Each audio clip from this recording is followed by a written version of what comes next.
to New York City.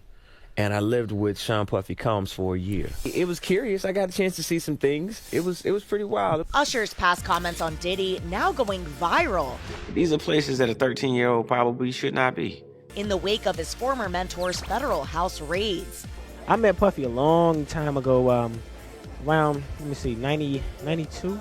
Flash forward to 2016 on The Howard Stern Show, the singer recalling his wild memories of living with Diddy, who now faces serious legal trouble, including sex trafficking allegations. We're sending you over to something called Puffy Flavor Camp. In the 90s, do you understand what that's like? I went there to see the lifestyle. Right. And I saw it. It was pretty wild. There were very curious things taking place. And I didn't necessarily understand it. There's so many things that I wanna do. I promise you. Diddy helping Usher with his debut album, alongside other soon-to-be music superstars. And in the backdrop, Diddy's hardcore lifestyle. Biggie Smalls was there. Biggie Smalls was there. Lil' Kim, Craig Mack.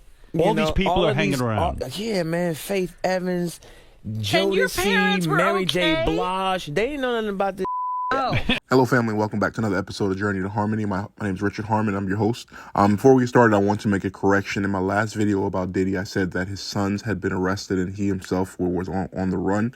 Those things are not true. They were recently detained and he is still free as he waits his trial and his possible charges being filed. So here I wanted to make a video here about Diddy and Usher and about the importance of fatherhood, importance of strong families, and how children are left in the wake of these situations likely to suffer when we don't have them. The issue right now with Diddy, again, is summed up to me in a few things, is that parents who were in desperate need a lot of times sent their children into the pathway of the unknown, and those children a lot of times ended up getting corrupted by the people in industries who many times are in some ways perverted. And we're seeing right now the effects of these things with young men, with young women, and people who are giving themselves away to the desires of those who have the financial resources to make their dreams become a reality. So here in this video right now with Usher, Usher is a R&B artist who has been one of the greatest performers of his time. And a video from 2016 that he's had a chance to sit down and to speak with Howard Stern about the lifestyle that he faced when he was 13 years old. His parents sent him to live with P. Diddy. This was, before social media and things were just wild. And he talks a little bit about how crazy that is and how it affected him. I'm going to play a video. We'll watch a little bit of this, come back and talk about it. If it's your first time joining, please hit that like button. Consider subscribing to the channel. Here we go. I was having a good time, you know what I mean? Does he have you doing any chores? Are you doing dishes at all? I mean, to keep you humble somewhat? Or are you just like, can you stay up till 4 in the morning with them and party? I mean, I could. I actually stayed up longer than them. Puffy was scheduled to do my record, and I went out to meet him. He was a really cool cat. He's actually up on a lot of different things. He had a few artists, but he was just getting started. Bad Boy was, really up and coming, and I just always known him as a hard worker. He did my first album, completed my first album, and we kept a friendship. Despite the friendship, Usher admitting in his 2017 Oprah's Masterclass, his 13-year-old maturity at the time seemed to surpass his mentor. We would fight, we would tussle. More than often, I think Puffy would say, man, you gotta chill, like you just a little bit too intense. You gotta relax. Like, yo, man, I'm here to work, man. I ain't sang in a week. I mean, I'm 13 years old. I'm not here to party with you. I don't wanna go to the clubs. Matter of fact, I'm too young to even be in here. Why you got me in clubs? There were a lot of things I seen and a lot of positions that I think I was put in where I had to make very, very tough decisions in my life about who I would be. New York is a little bit too fast for me, and I spent like a year here.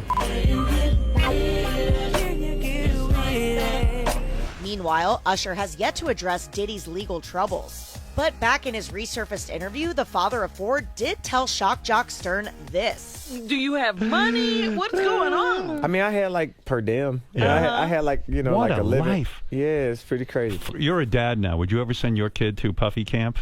Hell no. All right, family. So there it is. We hear that particular information now, and now the video has gone viral in wake of the charges and the raids that have happened on P. Diddy's house. So I have a few things that I want to talk about with this, right? So we as parents are called to live and to make sacrifices for our children. Many a times we have 15 or 20 years with our kids where we can spend and to grow and to invest to make their lives easier for a later date. Many of these parents, they kind of, gave themselves away. They sat back and just waited for their children or their child to become successful and to live vicariously through them. I'm not sure if you guys are familiar, but I grew up playing sports. And as a result, you'd have people around you who'd be like, yo, when we make it to the NBA, we're going to do this. And you would see that person kind of just waiting around for the hope and the chance to be a part of a young person ascending into millions of dollars. Much talk and much, chastisement is given to NBA players a lot of times. As I watch them, I just sit back and I think, if you were in high school, you were making no real money. You were, just worried about, senior prom and things like that. And then right after that, someone hands you $35 million. They put you in the middle of some of the biggest celebrities you've ever met. You're surrounded by the most beautiful women you've ever seen. And then on top of that, you are just given the complete freedom to do whatever it is that you want to do. A lot of times, many people are going to succumb to these issues. Many people say, if you gave me that money right now, I would be just fine. But I'm like, yeah, if they gave it to you, you'd be fine. But what if they gave it to your 14-year-old son, And all right, the stories that are coming out, as we heard with Usher there, saying that his parents dropped him off at 13 years old at a rap artist's house. Even back in the 90s, we knew that the lifestyle that many rap artists was wild and crazy. They talked about guns and shooting people all the time. So having your child at 12 or 13 years old go and stay for a year with this person is not at all good parenting. Usher, again, he says it basically. He's like, you know what? I would never send my children into that situation knowing what is it that I know. So for those of us who are out there, I wanted to talk about this, right? So many of these guys end up many times still having their mothers in their home, but the home was set up to be a husband and a wife, a father and a mother.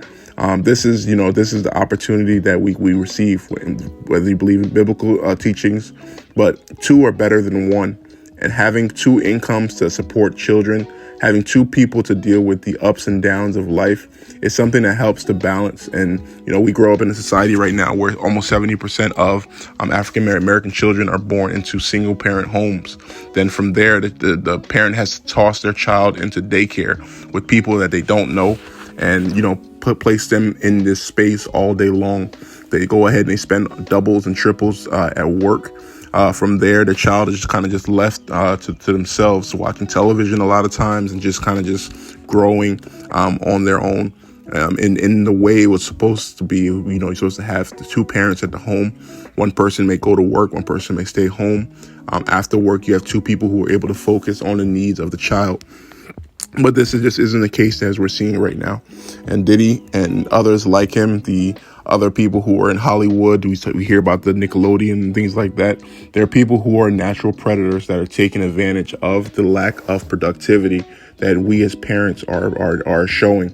And they're putting, money out there and they're exchanging the money for the innocence of our children.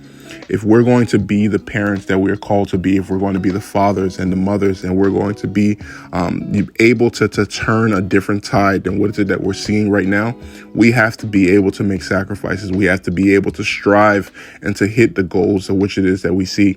I saw one time someone said, you know what, I'm going to aim to be a PhD holder. So if my child, when my child follows behind me, the aim is high enough that they can continue to move forward. The old saying is, shoot for the moon. If you miss, you'll land in the stars.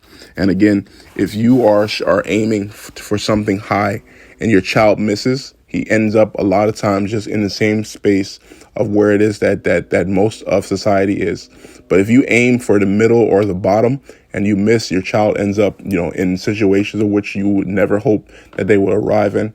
As we're watching these particular videos, as we're seeing this is solely a story, in my opinion, summed up as the parents were left in, their parents put themselves in bad financial situations, and those financial situations caused them to offer their children as a sacrifice for the lifestyle and for the inadequacies that they face. And we're seeing the results of this. We're hearing how people, with the desires of hopes and fame, have done some things that they will likely live to regret for the rest of their lives. What are your thoughts on this? Please comment below. Like, share, and subscribe. Thank you so much for joining. Have a good day.